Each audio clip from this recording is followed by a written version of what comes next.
kasih atas kehadirannya semuanya teman-teman.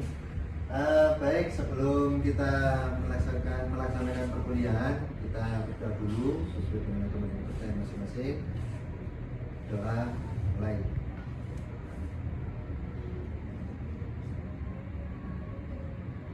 Selesai. Baik, perkenalkan nama saya adalah Muhammad Usman. Kebetulan saya mengampu unita dalam mata kuliah proses manufaktur, dan nanti saya jelaskan step by step dulu sebelum masuk ke materi, karena ada beberapa yang harus kalian pahami terlebih dahulu. Karena di proses manufaktur yaitu adalah kontrak kuliah. Kontrak kuliah di sini pembelajaran dilakukan selama sebanyak 16 kali pertemuan. Untuk tatap mukanya adalah 14 kali pertemuan. Di 2 kali pertemuan yaitu adalah ujian ITS dan UAS. Ini nanti dilakukan evaluasi. Dan di sini ada yaitu adalah penilaian, ada tugas, keaktifan dan diskusi dan kehadiran. Ini tolong diperhatikan dengan benar, karena kehadiran ini juga nilai yang lumayan tinggi, tugas juga tinggi, lalu keaktifan dan diskusi itu juga nilainya juga tinggi, lalu TS sama UAS itu skor nilainya juga paling tinggi. Jadi tolong benar-benar diperhatikan dalam masa perkuliahan proses manufaktur. Ini adalah materi pembelajaran. Materi pembelajaran proses manufaktur di sini adalah dasar pengecoran logam yang pertama. Nanti kalian akan kami pandu, kami bimbing, kami ajarkan, yaitu adalah bagaimana cara untuk membuat atau dasar proses pengecoran logam. Nah, setelah dasar pengecoran logam, di sini ada dasar metalurgi serbuk. Sebenarnya hampir sama dengan proses pengecoran logam, tidak jauh beda. Yang ketiga yaitu adalah dasar pembentukan, mulai dari pembentukan material, mulai dari nanti struktur materialnya itu seperti apa. Nah, ini. Lalu adalah proses pemotongan logam dan mesin perkakas. Nanti kalian untuk implementasinya yaitu adalah di mesin langsung, mulai dari mesin perkakas, mesin robot, ada mesin milling secara konvensional maupun non konvensional. Karakteristik alat potong dan penggunaannya. Karakteristik nanti kalian juga akan diajari yaitu adalah membuat pahat itu seperti apa, karbida. Nah, pahat potong yaitu adalah penggunaannya nanti seperti apa. Dan yang terakhir di sini adalah dasar kelas listrik dan gas. Gas listrik di sini nanti kita mulai dari proses pengelasan menggunakan 3G, 1F, dan 2F, ya. Nanti dasar pengenalan gas listrik dan gas nanti kita ajarkan setelah proses mata kuliah proses manufaktur selesai semua. Nah, tujuan pembelajaran di sini adalah mahasiswa dapat memahami proses dan mengenal teknologi manufaktur dalam bidang pengecoran. Yang kedua adalah pembentukan, pengelasan, dan permesinan. Pokok pembahasannya di sini adalah pengecoran meliputi merupakan proses ya. Nah, yang kedua yaitu adalah proses pembentukan logam dan proses panas. Proses pembentukan logam panas dan proses pendinginan yang meliputi empang, penarikan, dan ekstrusi.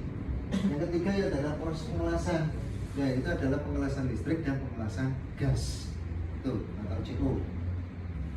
Buku yang digunakan di sini adalah Kaplet tahun 2016 mengenai manufaktur engineering dan teknologi. Di Garmo di Paul itu adalah dengan 2011 material proses manufaktur Will studi tata teknologi pengecoran logam, ada Kovan fundamental processing engineering, ada publikasi House, ada metal forming. Nanti kita buku-buku referensi yang digunakan di proses manufaktur 1. Mungkin ada di sini ada yang tanyakan. Untuk kehadiran minimal berapa kali tatap muka, Pak? Minimal tatap muka yang kita tetapkan yaitu adalah minimal 12 kali tatap muka. Tadi kan sudah kita sampaikan 14 kali tatap muka yaitu untuk pembelajarannya, 2 kali tatap muka yaitu adalah UTS dan UAS. Minimal 12 kali tatap muka. Karena kurang dari itu akan berpengaruh kepada hasil dari penilaian sampean semuanya. Mulai dari kehadiran tadi ya, diskusi, tugas pasti akan mengurangi nilai kalian semuanya. Ada lagi? Udah ya, next ya. Pengertian secara umum proses manufaktur adalah proses untuk mengubah bahan baku mentah sampai menjadi bahan baku jadi. Ya, prosesnya, produknya atau raw materialsnya.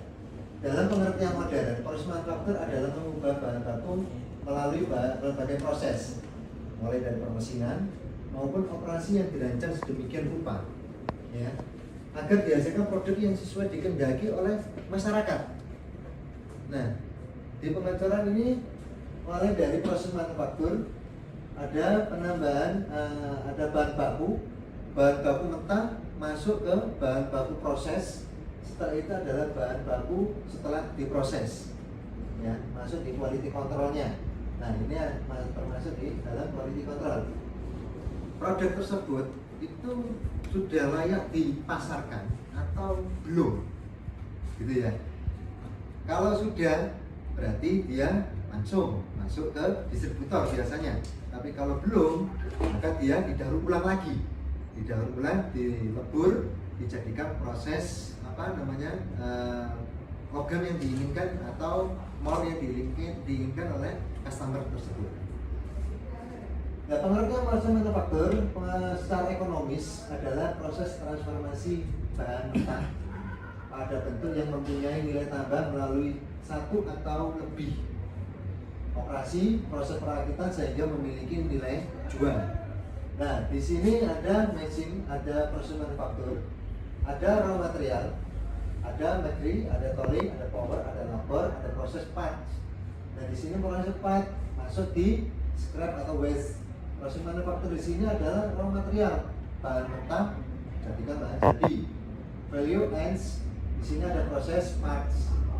Ini nanti ujung-ujungnya adalah apa? Nilai jual yang sangat tinggi. Hasilnya yang kita jualkan. Nah, proses manufaktur di sini adalah contoh produknya bermacam-macam. Pengecoran ini bermacam-macam. Dari mulai di dalam kendaraan nih kalian itu ada yang namanya proses pengecorannya. Di kendaraan tidak hanya motor, mobil juga ada bahan yang sifatnya adalah proses pengecoran. Macam proses manufaktur, casting or molding yang pertama. Yang kedua adalah forming and sharing. Yang ketiga yaitu adalah matching atau metal morphle. Yang keempat adalah lettering finishing. Jadi finishing, setelah finishing masuk di quality control yang tadi, baru dilakukan yaitu adalah kalau ini sudah bagus berarti dia lolos, kalau belum kita lebur kembali dijadikan bentuk yang semula. Assembly, ini yang terakhir adalah inspection. Berbagai hal yang penting dalam proses manufaktur itu adalah ketentuan atau syarat yang harus dipenuhi. Itu adalah desain. Desain itu sangat penting. Desainnya sangat penting. Dimana di situ adalah ada oleh produk spesifik produknya, spesifik. Jadi didesain dulu, baru spesifik produknya itu seperti apa. Jangan seperti asal-asalan membuat. Contoh, kayak kita membuat semacam botol aqua mineral. Nah, botol aqua mineral ini kan mulai proses terlebih dahulu. Di situ kan ada bentuknya, alurnya. Nah, alurnya ini jangan sampai di copyright atau dikopas sama produk lainnya. Dan ini harus melalui proses. Bentuk ini juga ada persyaratan khusus, yaitu adalah nanti bila mana label dan bentuk kemasannya ini itu harus dihakikkan supaya apa? Tidak dikopas atau ditiru oleh perusahaan yang lainnya. Nah, pembentukan ini ada prosesnya juga, tidak hanya proses hitungan setelah jadi selesai. Nah, digambarkan lebih dahulu, digambar sedemikian rupa supaya spesifik produknya itu jelas. Gitu. Nah, yang selanjutnya adalah berbagai standar yang berlaku, tinggi, lebar, panjangnya itu harus jelas. Itu spesifikasi produknya. Proses yang dipilih aman terhadap lingkungan dan ekonomis. Prosesnya aman. Produk bisa menyesuaikan dengan perubahan kebutuhan pasar. Nanti pasar itu dilihat pangsa pasarnya apa sih yang sekarang lagi booming. Contoh kayak aksesoris ya, aksesoris kendaraan. Oh, aksesoris kendaraan sekarang itu lagi itu adalah pangkon sport. Itu kan semua dari proses pengecoran. Pangkon sport itu variasi, nah, bisa tinggi, bisa pendek. Nah, itu harus dilihat di pasar, kebutuhan pasar. Minat masyarakat bagaimana? Oh, bentuknya nanti seperti ini. Minat masyarakat itu sangat tinggi. Nah, maka kita produklah semacam itu. Setelah itu baru kita pasarkan. Evaluasi secara berkala terhadap perkembangan material, proses produk agar produk yang dihasilkan menjadi lebih baik. Selalu ada evaluasi. Kan di pasar itu kan tidak melulu langsung laku drastis ya. Pasti ada barang yang sekiranya tidak begitu laku atau tidak ada nilai jualnya. Nah, maka harus ada yang namanya evaluasi. Upaya berkelanjutan untuk mencapai kualitas maupun produktivitas yang lebih baik. Ini upayanya berkelanjutan. Pasti suatu industri pasti menginginkan kualitas yang terbaik untuk yang kita jual. Contohnya kalau kita baca itu di Spindo. Nah, Spindo itu produk yang terbaik di Indonesia. Ini yang terbaik di Indonesia. Gitu. Tidak ada yang di bawah Spindo. Pasti yang terbaik Spindo saat ini, ya.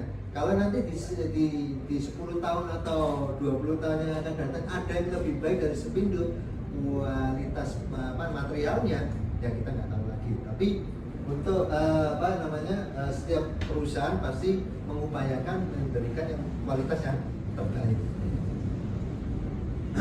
Ini proses pengecoran.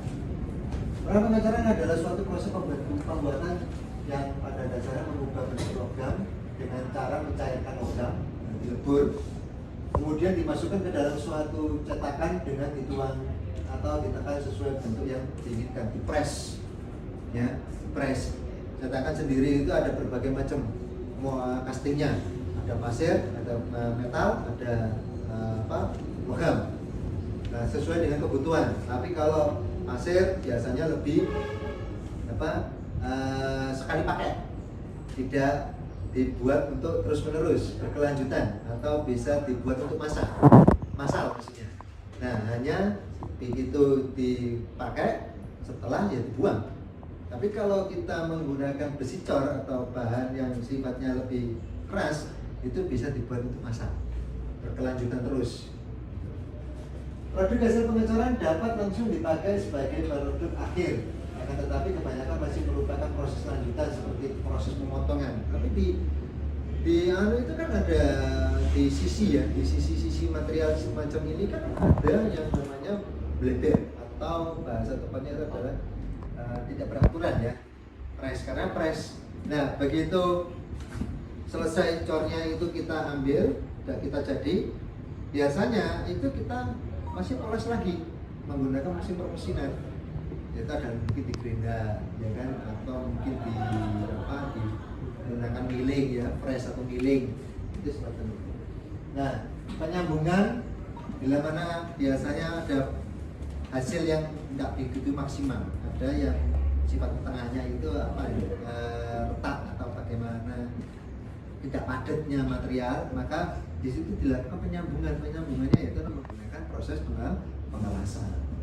Nah, perlakuan fisis atau proses penyelesaian lainnya, macam-macam proses hasil corannya. Nah, proses pengecoran, tahapan pengecoran yang pertama adalah proses pencairan logam.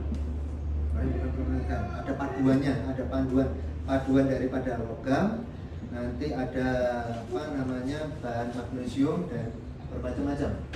Yang kedua adalah mengalirkan logam cair ke dalam cetakan. Moldingnya atau molding sudah terbentuk, casting sudah terbentuk, dipres ya. Setelah itu baru cairannya dimasukkan. Tapi jangan lupa dikunci, jangan sampai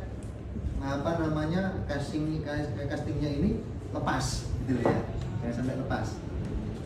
pembekuan dan pendinginan logam dalam cetakan. Nah, ini pembekuan dan pendinginan ini membutuhkan tempat yang lebih lebih terkontrol.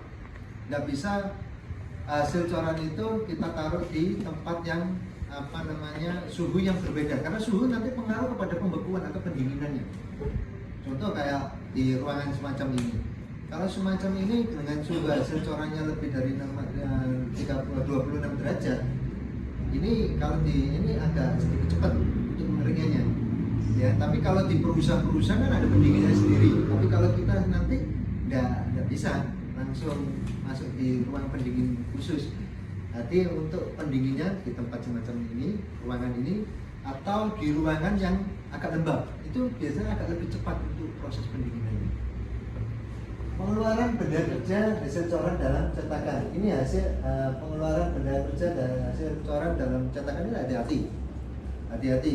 Karena di proses sebelum cairan itu dimasukkan, ini pasti kita beri itu adalah sebagai pelicin atau malem biasanya, atau lilin.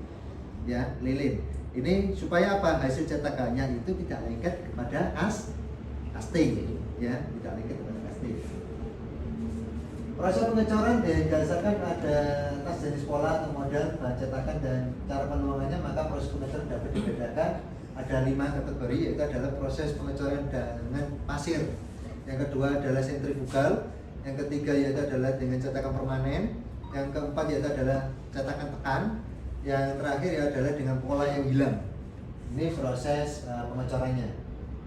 Proses pengecoran di sini adalah sand casting. Sand casting merupakan metode pengecoran dengan memakai media pasir silika. Ini sekali pakai, habis dipakai digunakan bongkar. Nah, untuk mengeluarkan hasil corannya biasanya langsung dibongkar. Pasirnya dibersihkan. Pasir yang menuangkan cara kerjanya dari pengecoran pasir yang menuangkan logam panas pada cetakan dan tunggu hingga dingin. Kemudian ambil hasil coran yang sudah jadi serta membersihkan sisa-sisa corannya. Tapi lebih tidak begitu rata kalau pasir biasanya. Sisi-sisinya lebih banyak, hasil luaran materialnya lebih banyak yang berebet atau tidak beraturan. Ini proses pengecoran sand casting. Keuntungannya, pasir sangat fleksibel, memiliki penyusutan yang baik selama proses pengecoran, pendinginan maksudnya, sehingga mengurangi risiko kerusakan pada material hasil coran. Biaya produksi terbilang sangat murah atau rendah dan dapat digunakan pengecoran material besi, non besi dengan kapasitas yang berukuran cukup. Nanti pasir itu tidak hanya untuk material besi ya, aluminium juga bisa. Yang sekarang yang digunakan untuk gipsum juga bisa. Itu kategori coran juga. Dapat menghasilkan suku cadang dengan berat dari ons hingga ratusan pon, tergantung komposisinya nantinya. Kekurangannya, durasi yang lama membuat benda dari pengecoran pasir membutuhkan toleransi yang besar. Sangat sulit mendapatkan hasil pengecoran dengan permukaan halus, pasti akan kasar. Yang tadi saya sampaikan, permukaannya nggak bisa halus. Beda kalau kita menggunakan casting dengan baca cor. Kalau menggunakan baca cor, pasti hasilnya mulus dan sisi bleber materialnya tidak begitu besar. Proses pengecoran, metode pengecoran sentrifugal adalah metode untuk memproduksi pipa dengan menuangkan logam cair ke dalam cetakan silinder, ya, berputar cepat, di mana gaya sentrifugal dari rotasi memberikan tekanan pada logam cair. Ini gambarnya. Nanti hasil keluarnya di sini. Biasanya di sini ada bak langsung pendingin. Begitu besi keluar, itu biar langsung masuk ke pendingin. Nah, pendingin bukan air CO2, tapi ada campuran lainnya ke pendinginnya. Untuk hasil vulkan, keuntungannya di sini adalah pemedatan terarah, mulai dari permukaan luar bersentuhan dengan logam, cetakan logam, mewujudkan kualitas logam luar yang baik, bebas dari rongga yang infeksi. Gaya sentrifuga menghasilkan produk silinder berongga tanpa variasi ketebalan dinding. Keuntungan lain dari metode pengecoran sentrifugal adalah tegangan sisa setelah pengecoran diminimalkan karena tidak ada mengganggu sudut pemadatan. Karena apa? Pipa ya, pipa, as juga sama, itu menggunakan proses sentrifugal. Kerugiannya lebih lama. Ini dapat membuat akses bagian tertentu dari cetakan menjadi tidak praktis atau tidak mungkin, yang menyebabkan perbaikan cetakan menjadi lebih sulit. Apabila ada kecacatan material yang dihasilkan dari coran tadi, itu nggak bisa kita tambal, nggak bisa kita perbaiki. Ya mau nggak mau ya kembali ke dapur. Yaitu adalah kita daur ulang, kita lebur lagi, kita buat lagi. Itu kerugian. Nah, proses pengecoran di sini adalah mold casting, permanent casting adalah proses pengecoran logam memiliki kesamaan dengan pengecoran pasir dan pengecoran mati, seperti pada pengecoran pasir. Logam cair diuntungkan di dalam cetakan yang ditutup rapat sampai bahan mendingin memadat menjadi bentuk yang diinginkan. Namun pengecoran pasir menggunakan cetakan yang dapat dibuang dan hancur setelah setiap di siklusnya, setelah digunakan setiap siklusnya. Nanti setelah digunakan untuk mendapatkan hasil corannya tadi, udah dibongkar pasirnya. Apakah pasirnya bisa digunakan lagi? Bisa digunakan lagi. Kita tumbuk lagi di dalam loyangnya, ya kita tumbuk, kita buat moldnya lagi atau bentuk materialnya. Kita 1 dan 2 baru kita buat lagi. Tuh. Tapi untuk pasar harus membuatkan rongga, yaitu adalah untuk udara keluar masuknya, in outnya. Jangan sampai di situ begitu kamu lihat membuat dengan media cetakan pasir tanpa ada udara keluar masuk. Harus ada. Fungsinya apa? Untuk cepat untuk pendinginannya. Jadi suhu ini cepat keluar dan pendinginannya lebih cepat dan efektif. Pengecoran cetakan permanen seperti di casting menggunakan cetakan logam, biasanya terbuat dari baja atau besi tua dan dapat digunakan kembali selama beberapa ribu siklus. Ini untuk masang ya tadi yang sudah saya sampaikan. Jadi mulai dari apa yang kita buat, tapi bila ada yang dengan kebutuhan produksi kecil maupun produksi besar. Modelnya kecil maupun model besar. Enaknya yaitu bisa dipakai berkali-kali, tidak membuang kayak yang tadi pasir. Kalau pasir setelah jadi kita bongkar, kita buat lagi. Kalau untuk besi cor ya berkali-kali untuk proses pembuatan corannya. Karena logam cair diuntungkan ke dalam cetakan dan tidak disuntikan secara paksa, pengecoran cetakan permanen sering disebut sebagai pengecoran gravitasi. Pengecoran cetakan permanen biasa digunakan untuk produksi volume tinggi dari berbagai logam bagian logam yang kecil, sederhana dengan ketebalan dinding yang beragam. Logam non-ferrous biasanya digunakan dalam proses ini, seperti pada aluminium, magnesium, ada paduan tembaga, macam-macam. Namun besi dan baja juga dapat dicor menggunakan cetakan grafit. Tidak hanya aluminium, ini bisa digunakan untuk baja juga. Nah, contohnya yaitu adalah roda gigi, ya, roda gigi rumah roda gigi, alat kelengkapan pipa, komponen berbagai macam di dunia otomotif, ya, pesawat terbang lainnya seperti piston. Piston itu kan dari cor atau dari proses pembuatan? Dari cor, ya. Ada yang namanya roda. Kalau gear dari cor apa dari proses pembuatan? Rata-rata cor, ya, lebih cepat. Kalau proses menggunakan milik agak gitu lama kalau kita menggunakan proses permesinannya. Karena satu untuk gigi satu. Nah, ini casting. Di casting adalah proses manufaktur menghasilkan berbagai logam dengan geometri kompleks melalui penekanan seperti aluminium dan seng ke dalam rongga cetakan di bawah tekanan tinggi. Kalau di sini untuk pengecoran pembuatan logam itu ada di daerah Sumobito, itu aluminium. Tapi juga harus diimbangi dengan lingkungan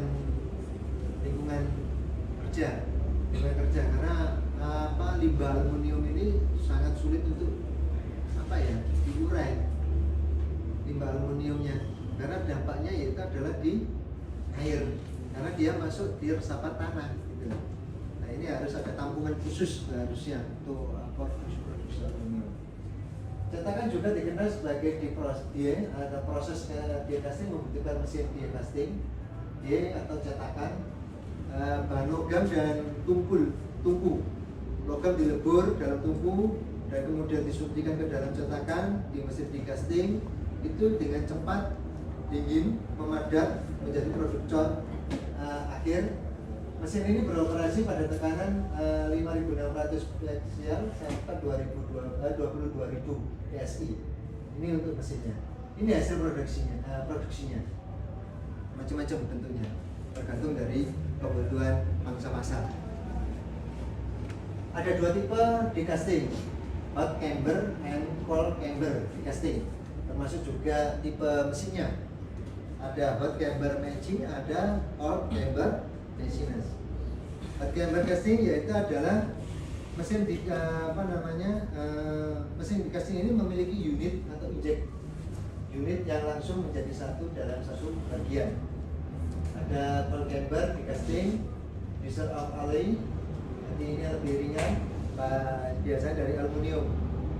Biasanya kalau pada ondel itu ya MTB itu kan ada yang alloy, ada yang besi ya, untuk peragangan sepedanya.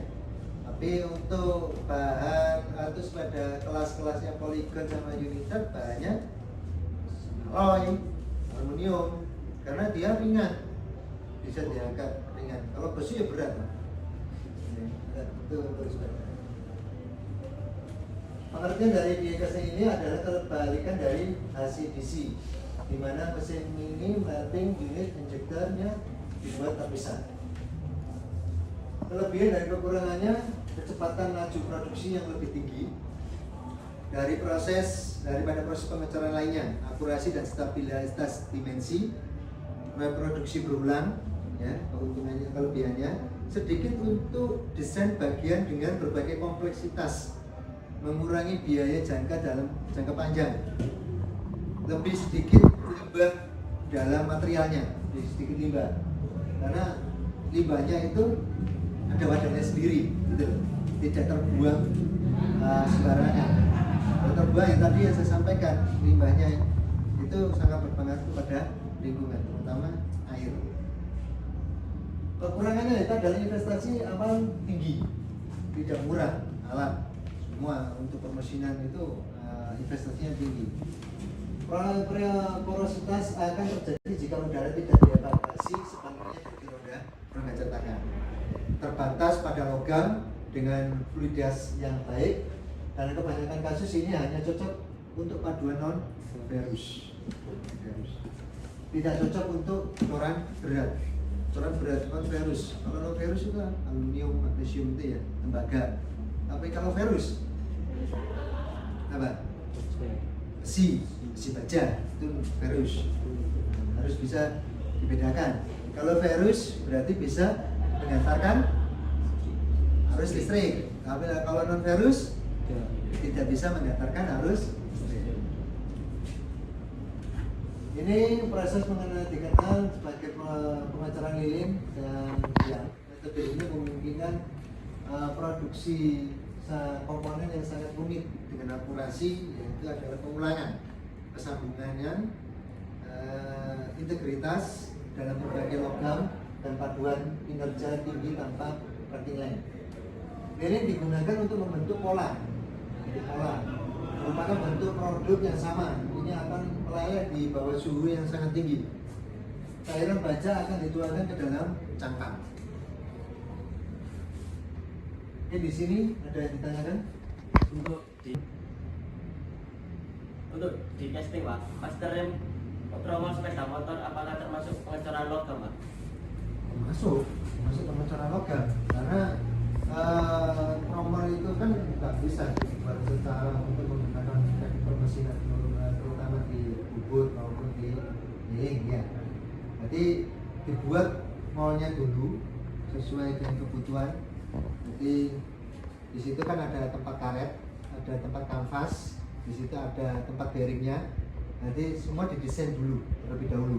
Setelah didesain, dibuatkan molnya, ya. Setelah molnya sudah jadi, nah ini baru dilakukan proses pengecoran. Nggak bisa, maka dari itu ada yang biasa-biasa kan si bagian sisi luarnya itu kan silindrisnya itu kan kasar permukaannya, ya. Itu kalau kasar biasanya mereka menggunakan cetakan pasir. Tapi kalau dengan kualitas bermerek ya, mohon maaf kalau kutip bermerek itu mulus. Nah, posisi ini biasanya dia menggunakan dengan cetakan besi atau baja cor, gitu. Sama dengan apa namanya kayak rumahnya minyaknya rem ya, minyak rem yang tadi pertanyaannya itu sama. Itu juga dari cor semuanya. Maka dari itu dia mudah apa? Patah, gitu. Kalau sudah patah, apakah bisa disambung? Bisa disambung dengan menggunakan las, yaitu bahan pengelasannya yaitu apa? Aluminium. Itu bisa disambung. Tapi ketahanannya nggak sebegitu panjang. Beda kalau kita buat baru lagi, gitu. Udah, paham ya? Saya Pak, Ya. untuk mold casting atau cetakan yang digunakan pada bangunan kuningan Pak, bahan castingnya itu apa? Bahan casting yang dibuat untuk kuningan, karena kuningan itu kan sifatnya hampir sama dengan tembaga ya, tapi agak keras kuningan daripada tembaga. Itu bisa menggunakan pasir. Nanti sekali pakai. Kalau di Mojokerto itu ada, tapi mereka menggunakan cetakan pasir yang nanti kita bahas ya. Buat molnya biasanya mereka itu bentuk dulu,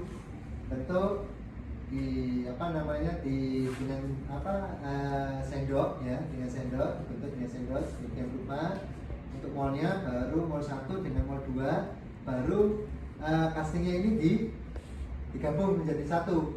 Nah, mereka seringkali itu hanya sekali pakai. Home industri sekali pakai. Beda kalau dengan home industri besar. Kalau home industri besar untuk bahan kuningan biasa menggunakan cetakan baja cor. Ya, karena hasilnya enggak begitu bleber atau kasar ya. Enggak begitu kasar. Jadi hasilnya pasti bagus-bagus semuanya. Itu untuk bahan kuningannya. Jadi kalau bisa ya besi cor aja. Kalau saran saya untuk membuat proses pengecoran dengan bahan baku kuningan tapi bukan logam. Karena biasanya di home industri seperti itu kayak arca dan lain itu kan bahannya kan kuningan gitu. Arca ada yang waktu juga ada. Tapi bahan yang dikirim untuk ke ke Thailand sama ke Vietnam itu kan agamanya kan agama Buddha ya. Biasanya itu pesannya itu ada di Mojokerto juga, mereka dari Thailand. Maka dari itu di Mojokerto itu ekspor ke luar negeri dari bahan kuningan itu. Ya, maka dari itu kualitas itu harus dijaga. Paham ya Mas ya? Paham. Oke. Ini ada lagi? Ada lagi yang ditanyakan? Cukup ya? Mungkin itu untuk hari ini ya, jangan lupa materi ini nanti akan saya share ya, nanti kita pelajari bersama-sama, belajar terus, jangan malas ya. Apa yang nanti menjadikan kebingungan atau kesulitan silahkan tanya kepada dosennya, nanti kita bahas bersama-sama lebih lanjutnya. Mungkin itu dari saya, kurang lebihnya mohon maaf. Sebelum kita akhiri, kita baca hamdalah terlebih dahulu. Alhamdulillah. Sekian dari saya, kurang lebihnya mohon maaf. Assalamualaikum warahmatullahi wabarakatuh.